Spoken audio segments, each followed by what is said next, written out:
Charles Osborne. Thank you. Give it up for this amazing lineup, everybody! How are we doing? Does anybody see this? This looks like RuPaul's Squatty Potty. It's incredible. I have never been in this room, and look at me, I'm camouflaged already. This is incredible. My dad is a redneck. He wears deer piss as cologne. He wears camouflage to blend in, and I wear this to stand out. So I guess I'm in my natural habitat! Oh, man, I sure know how to clear a stage, don't I? This is great. Oh, 25 years. Same. How long has that 25 years sign been up here? 4 years. Same. Forever 20. Oh my God, guys. Well, listen, ladies, gentlemen, and undecided voters, my name is Charles Osborne. My pronouns are has-been.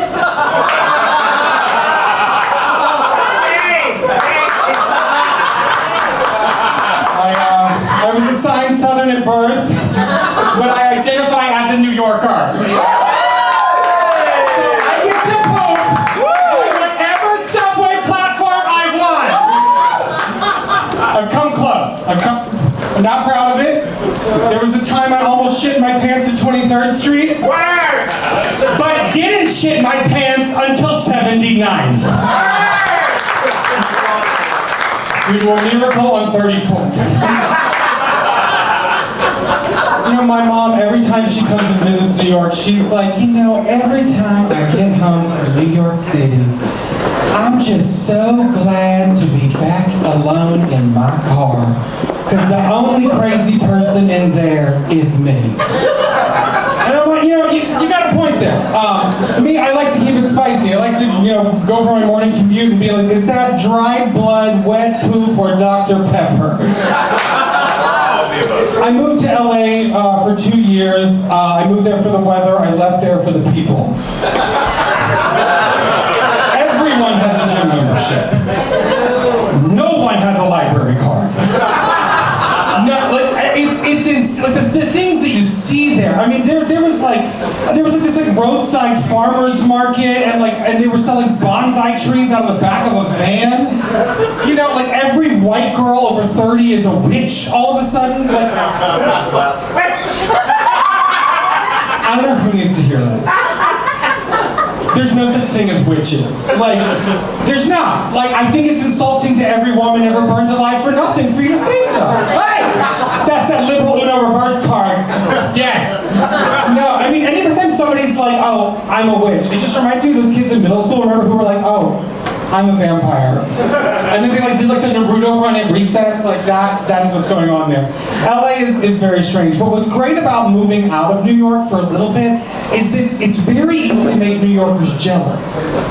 And you don't even have to be specific. You don't even have to be like, oh, there were palm trees, oh, the sunshine. You know, I came back to New York for work, and I was like, you know, ran into people, and I was like, I gotta figure out what I'm gonna say. And they said, so, how's LA? And I said, I have a stackable washer and dryer. In unit. You rich fuck! What the fuck, you de Blasio? It was great. It's great. I mean, it's true. You go 5 miles out of the city in any direction, you're like, I come to America! I have a washer and dryer! The streets are paved with Costco! In old country, New York, I am dishwasher. Now, I have dishwasher. It's the miracle of the modern world, like just over the railroad tracks. I'm so happy to be back in New York. I miss it so much. I've always cheered for the Mets, and by that I mean the Met Museum and the Met Opera. I don't know what sport you thought I was following. Oh my God. So like I said, I'm from the South. My dad is a prison minister, and my mom was a valedictorian of a Baptist high school. So she only flunked science. And I don't know, I don't really fit in the South. Can you believe? You know, I mean, look at this style. This is what my dad calls target practice. Are you kidding me? No, it's fine, we're all good. I have a great relationship with my dad. I really do. He gives me lots of good advice. One time I was really struggling in life, and he said, you know, son, Sometimes you think life's gonna hand you roses and it hands you a pile of shit. And you just gotta keep digging through the shit and hope there's a pony on the other side you can ride. I don't know what that means, but I thought it sounded good. You know what? Works for me, works for me. Oh my God. Okay, I gotta tell you, okay, I'm seeing a psychologist, but only for the sex. He's a 40-year-old Disney adult. Yeah. Well, but here's the thing. He's a 40-year-old Disney twin with 40 sweaters, 0 books, and a 5-pound Yorkie named Brittany Bitch. Full man. But he had a house with a pool, so naturally I was in love. That's what you find in LA. That's the closest thing that passes to an intellectual there. And I think, we started dating on D-Day, we broke up on the Ides of March, and all in all, not my most toxic relationship. And there was just one problem though, which some people might think is a plus, but it was a bit much. He was what is known as a screamer. Anybody know this? Okay, listen, I had some roommates in LA, 2 gays and a Christian. His name was Christian. Coming this fall to CBS. And I bring him home, and we're, doing the horizontal hustle. And he's like,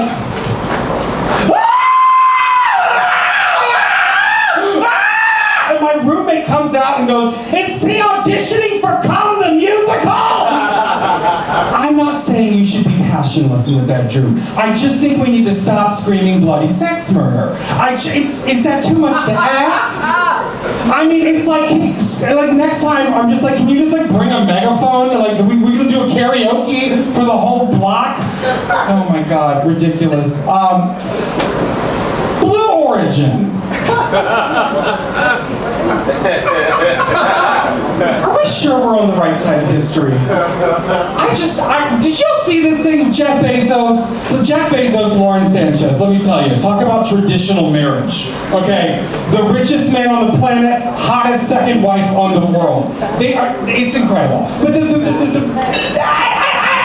a big fan of the space. I'm not a big fan of the space travel, okay? They say, the whole thing that they justified the entire trip with, you see this, Gayle King was like, well, we're actually raising awareness about launching trash into space. And I'm like, yeah, her name is Katy Perry.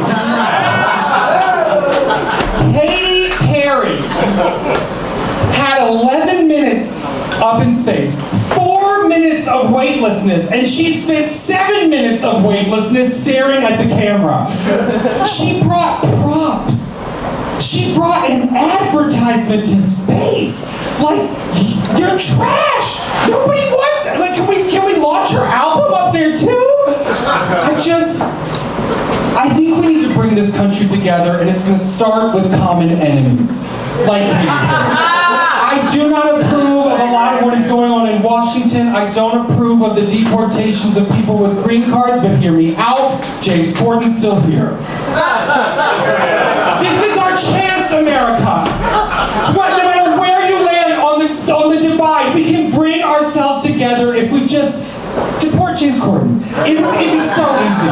We start right there. We could heal America so quickly, so beautifully.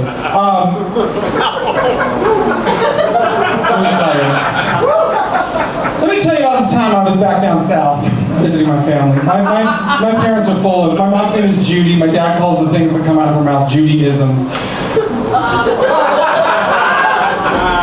This is something like that. I was telling my mom, we're at dinner, family dinner, and I'm like, talking about oh, I just want a dog. I want a dog. I love sleeping in the bed with a dog. And my mom goes, honey, dogs lick asses.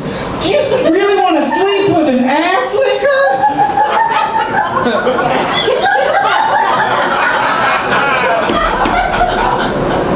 What kind of car does he drive?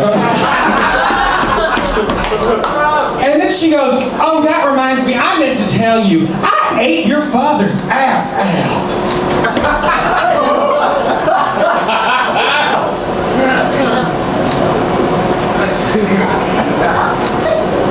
I had a mouthful of chunky gravy. And apparently so did she.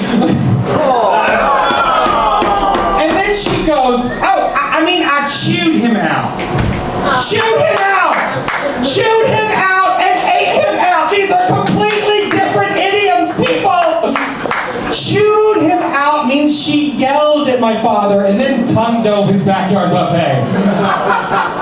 Listen, you gotta be careful teaching new idioms to your boomer parents. You never know what's gonna come out like that. I'll leave you with this. J.K. Rowling. I know. But listen, has anybody played Hogwarts Legacy, the new video game? No. Oh, come on, it's fabulous. You get to fly around, it's gorgeous, and most importantly, there is a major trans character in the game. It's incredible. Her name's Serona. She's the amazing barmaid of the Three Broomsticks, very mindful, very demure. And I'm like, this is great progress. And then people were like, I'm like, no, this is great. And people were like, no, it's not enough. It's not enough. And I'm like, well, we gotta start somewhere, y'all. I mean, what do we expect? Do we expect her to wake up one day like the Scrooge she is, and just like fly open the window sash and be like, you, cisgender boy, what day is it? What day is it? Yes, what day? Is it still Trans Day of Remembrance? Well, of course it is. Well, just take this money, run down to the sex shop and get me the biggest packer you can find. But don't you want to use this money for a donation? No, I want to make this as publicly awkward as possible. Anyway, I think it's progress. Baby steps, baby steps. Get rid of James Corden.